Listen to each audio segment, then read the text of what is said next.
Next देखो, next example क्या है, the angles A B and C of triangle A B C are in A P. A is to B क्या दिया, 1:√3, and if C equal to 4 then find the area in centimetres of this triangle. यहाँ पे क्या दिया, triangle A B C given है ना, मतलब ने क्या, triangle A B C are in A P, triangle दिया है A B C, A B C triangle दिया, सी इक्वल टू 4 डिस्टेंस दिया है, मतलब ने क्या, angle A B C of triangle A B C are in A P, मतलब इसके आगे का डिस्टेंस सपोज ए, इसके आगे का डिस्टेंस सी, इसके आगे का डिस्टेंस बी, सही है, अपोजिट एंगल के आगे का डिस्टेंस। सी इक्वल टू कितना दिया है यहाँ पे, सी इक्वल टू दिया है 4, सही है। Then find the area in centimetre square of the this triangle. तो देखो कैसे फाइंड करेंगे, A is to B equal to क्या दिया, 1:√3, A is to B equal to 1:√3 दिया। The angles of triangle B A B and C, given that the angles are in arithmetic progression AP, we can write this relation as a plus c equal to 2b। arithmetic progression मतलब नहीं क्या, ABC in arithmetic progression मतलब a plus c divided by 2 equal to middle value होती है b, तो मतलब a plus c equal to क्या हो गया, 2b। the sum of the angles in any triangle is 180 degrees, so a plus b plus c equal to 180। substitute a plus c equal to 2b into this in equation, a plus c equal to 2b, तो b की value क्या आ गई, 60, सही है, मतलब angle जो B है, angle B क्या हो गया, मतलब दिस एंगल, ये एंगल बी क्या हो गया, 60, सही है। Next we are given the ratio two sides, A is to B क्या, 1:√3, मतलब ए डिवाइड बाय बी मतलब 1/√3। By the sine rule we know that A upon sine A equal to B upon sine B equal to C upon sine C. From this we can write A by B equal to sine A upon sine B, है ना, मतलब ये condition है ना, ए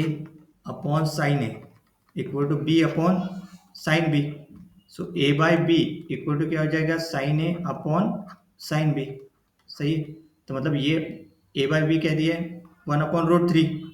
सही है, 1/√3 दिया है। तो सब्सटीट्यूट दिस रेशियो, देखो 1/√3 equal to sine A upon B की वैल्यू 60 पुट करो, सही है। 60 पुट करने के बाद क्या आ जाएगा, साइन 60 √3/2 पुट कर दो वहाँ पे, सिंप्लीफाई करो साइन ए के लिए, साइन ए की वैल्यू 1/√3 इंटू √3/2, √3 कैंसल, बचा क्या, 1/2। अभी 1/2 कब आता है,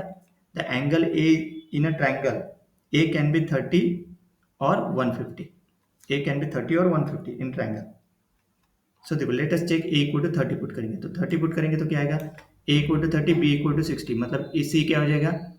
180 माइनस ए प्लस बी, क्योंकि तीनों का सम कितना आता है ट्रायंगल का, 180, सो 180 माइनस 30 प्लस 60 दैट इज 90 आएगा। The angles the angles are a equal to 30 60 90, these angles are in AP,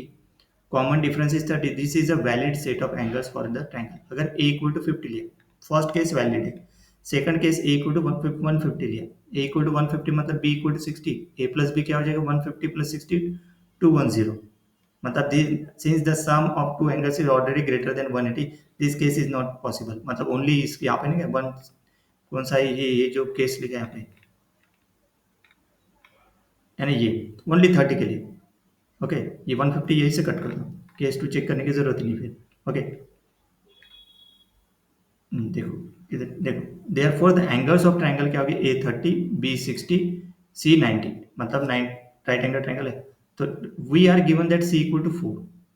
मतलब वी आर गिवन दैट क्या दिया, C equal to 4, C equal to क्या 4, मतलब ये जो एंगल है ना, एंगल सी ये 90 डिग्री का है, ये 60 का है, ये कितना है 30 का है, मतलब वो ऐसे आना चाहिए था, ऐसे निकालना चाहिए था, ये 90 है, ये 30 है, तो देखो c equal to 4, we use the sine rule again, a upon sin a, b upon sin b and c upon sin c, substitute करो पूरे degree, c equal to 4 put कर दो, है ना। देखो sin 30 equal to 1/2, sin 60 √3/2 and sin 90 equal to 1, पूरे value put करो इसमें,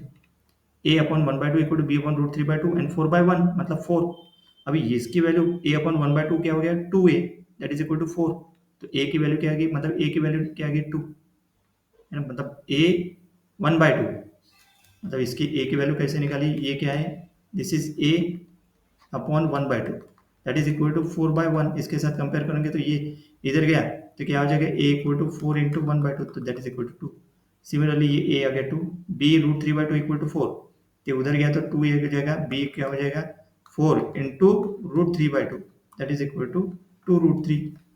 We have the length of side a equal to 2, b equal to 2√3 and c equal to 4। We can verify the ratio a is to b क्या है, 2 is to 2√3 that is 1:1, मतलब verify करो, ये 2 है, 2 is to मतलब 1:3 आएगा, which matches the given condition, since c is 90 90 degree, तो side A and B are legs of the right angle triangle. The area of the right angle triangle क्या हो गया, half into base into height. Base मतलब 1/2 into ए into B, है ना, मतलब side उसके ना क्या, मतलब ये उसके साइड क्या हो गया, ये ए और बी उसके साइड हो गए, तो ए इंटू बी। ए क्या दिया, 2√3, मतलब एरिया गया 2√3, तो एरिया ऑफ ट्राइंगल क्या हो गया, 2√3 centimetre square. Final answer is 2√3। ये तो फाइंड करना था अपने को एरिया, है ना। राइट एंगल ट्राइंगल जैसे आ गया वहीं पे क्लियर हो गया, ए और बी फाइंड करेंगे और पुट कर देंगे, एरिया निकल जाएगा। नेक्स्ट